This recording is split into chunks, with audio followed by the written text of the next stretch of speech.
Salut à tous, c'est Baba des Bois. On se retrouve pour une vidéo un peu spéciale aujourd'hui. Alors je sais, tout le monde dit ça sur YouTube, mais c'est un petit peu spécial pour ma chaîne parce qu'on va pas faire de game dev et on va pas faire du pixel art aujourd'hui. Je vais vous expliquer déjà pourquoi j'ai plus de cheveux, pourquoi il n'y a pas eu beaucoup de vidéos sur la chaîne ces temps-ci.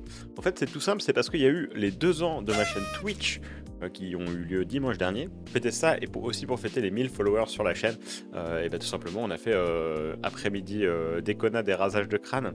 Notamment, si vous voulez voir plein de bêtises, vous pouvez retrouver la rediff bien sûr sur ma chaîne Twitch, vous avez le lien dans la description.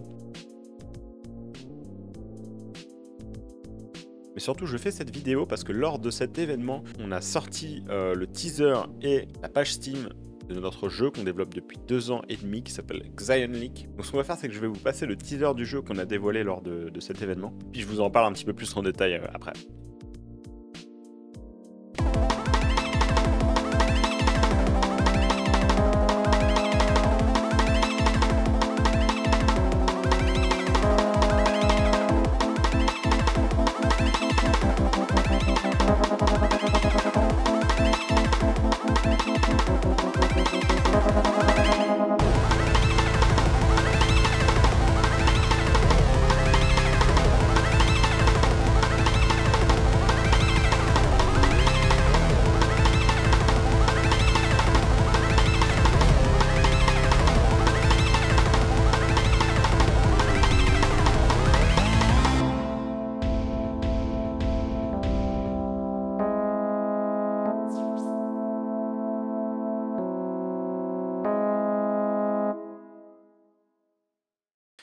Donc en gros, le principe de Xion League, c'est que c'est un platformer, un jeu de plateforme à 2 joueurs. Vous jouez 2 robots qui viennent d'être fabriqués dans une usine de fabrication de robots. Il se trouve que cette usine, elle est alimentée par un gaz extrêmement puissant, extrêmement corrosif qui s'appelle le Xion en anglais.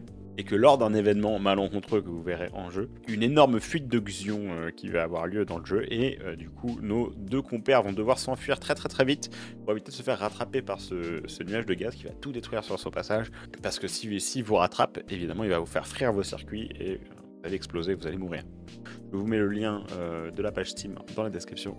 Donc voilà, ça fait à peu près 2 ans et demi qu'on développe le jeu. On a commencé à le développer lors d'une game jam dans notre école de jeux vidéo dans laquelle on était moi et Wicht et mon compère qui bosse avec moi sur le jeu depuis le début. Donc en fait le thème de cette game jam c'était 3, le chiffre 3. Et donc au début ce qu'on avait fait, voilà, au début ça ressemblait à ça, c'était très moche évidemment. Et donc ce qu'on avait fait c'était que on avait 3 niveaux, enfin 3... Le level était découpé en 3 layers, on va dire 3 parties à la verticale. Et du coup, nos 2 personnages pouvaient se déplacer, pouvaient changer de layer grâce à des téléporteurs à intervalles réguliers. Et du coup, il fallait se placer sur le bon layer au bon moment, éviter les obstacles, collaborer, etc. Donc le principe était un peu là déjà, il y avait le principe du 2 joueurs, il y avait le côté collaboration et tout.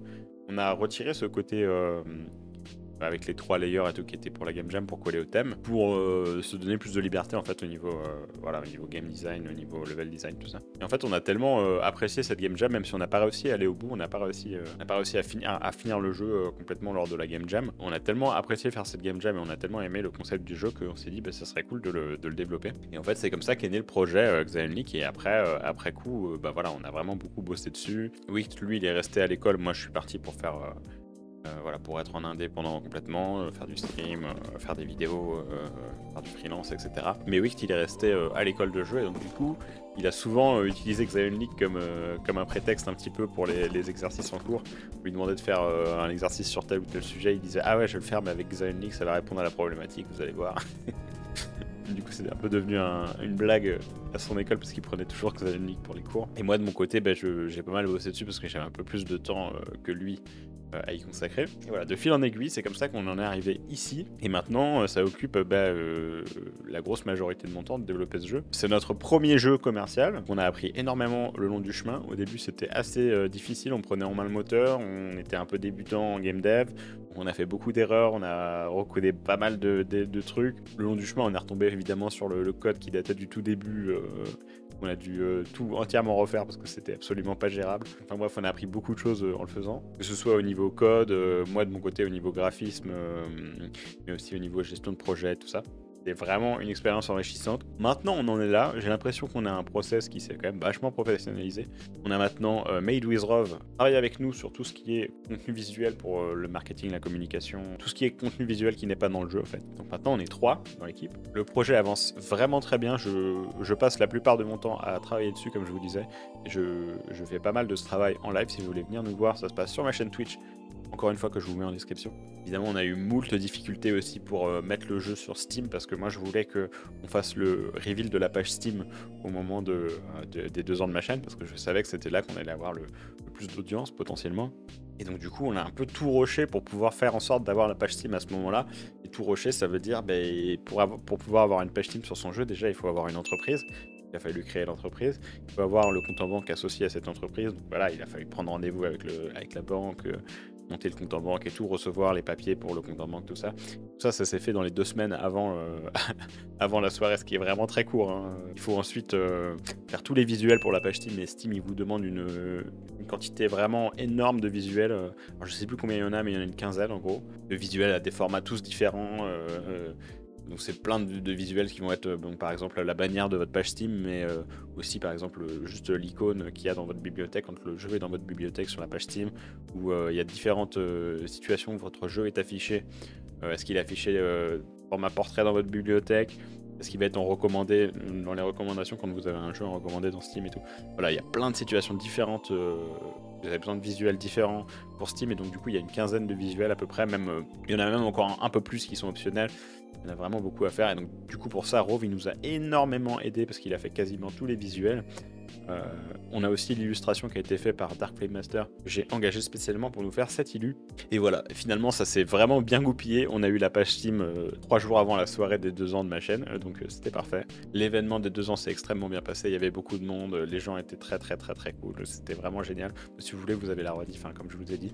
Et donc maintenant qu'on est sur Steam, et bah, la pression un petit peu, parce que maintenant on a à peu près une date, alors il n'y a pas la date précise, mais il y a un ordre d'idée. Donc c'est ce que je vais vous dire maintenant, c'est qu'en fait, donc le calendrier un petit peu, l'idée c'est que nous on sorte le jeu en Early Access fin 2022. Donc l'Early Access c'est l'accès anticipé, vous connaissez sûrement, c'est l'idée que le jeu n'est pas encore terminé, mais il va être quand même accessible, il va y avoir une bonne partie du contenu déjà qui sera disponible, mais pas la totalité. Et vous pourrez quand même acheter le jeu, y jouer, tout ça à ce moment-là. Et nous, ça va nous permettre d'avoir des retours des joueurs, en fait, d'avoir des retours pour des bugs fixes éventuellement, mais aussi des retours un petit peu plus, je sais pas, de design, tout ça, qui vont nous permettre d'améliorer le jeu pendant son développement, tout en ayant des retours des joueurs, donc c'est vraiment super utile pour nous. Donc voilà, ça sera fin 2022 normalement, ou peut-être début 2023. Donc ça sera dans ces eaux-là, pendant l'hiver en gros. Et avant ça, il va y avoir 2 sessions de bêta test qui vont avoir lieu entre maintenant et l'Early Access. Donc si vous voulez participer au bêta test, je vous invite très fortement à aller sur le Discord de Xion League ou alors sur mon Discord à moi, Pixelwood, que je partage avec Made with Rov, Quetus, Subarat, Pierre Vendeur, tout ça, c'est un Discord partagé avec plusieurs créateurs. Je vous mets le lien aussi en description, vous pouvez aller sur l'un ou sur l'autre, il y aura les infos sur les deux. Et voilà, donc il va y avoir 2 sessions de bêta test qui auront lieu avant l'Early Access. Hein. Là encore, il n'y aura pas tout le contenu qu'il y aura sur l'Early Access évidemment, en cours de développement. Mais si vous voulez mettre les mains sur une version très early du jeu, donner des retours sur le jeu, nous aider à le développer, vous pouvez participer si vous en avez envie. Encore une fois, si vous voulez soutenir le projet ou si le projet vous intéresse, je vous invite très fortement à wishlist le jeu sur la page Steam. Donc wishlist, ça veut dire ajouter à votre liste de souhaits. Tout simplement, ça vous permettra d'être notifié quand le jeu sortira ou quand il y aura des grosses news sur le jeu. Mais surtout, nous, ça nous aide énormément parce qu'en fait, l'algorithme de Steam met plus en avant les jeux qui ont beaucoup de wishlist. Donc plus le jeu a de wishlist, plus il y a de gens qui le mettent dans leur liste de souhaits, plus le jeu va être mis en avant par la plateforme et donc plus on va avoir de listes de souhaits potentiellement. Ça va aider le jeu à ce qu'il se vende mieux, à ce qu'il y ait plus de visibilité tout simplement au moment de sa sortie. Et ça c'est hyper important parce que nous, après le but c'est évidemment de pérenniser cette activité, que je puisse continuer moi à faire du game dev et des vidéos, etc. Et oui voilà, et potentiellement de faire d'autres jeux, j'espère. Donc voilà, c'était une petite vidéo pour vous donner des nouvelles et surtout pour vous parler un petit peu de ce projet hyper important pour moi qui est Xion League, et aussi pour vous dire qu'à partir de maintenant, il y aura des vlogs assez régulièrement sur le jeu où on va vous parler un petit peu de comment le jeu avance, quelles sont les nouvelles features, quelles sont les difficultés auxquelles on fait face, les bons moments, les mauvais. On essaiera de vous donner le maximum d'insight sur comment ça se passe, le développement du jeu. Sur ce, ça sera tout pour cette fois. C'est un devlog assez court pour le moment, mais on donnera plus de détails dans les prochains. Je vous fais plein de poutous et je vous dis à très bientôt pour une prochaine vidéo, ou alors on peut se retrouver aussi sur Twitch bien sûr. Des bisous, salut!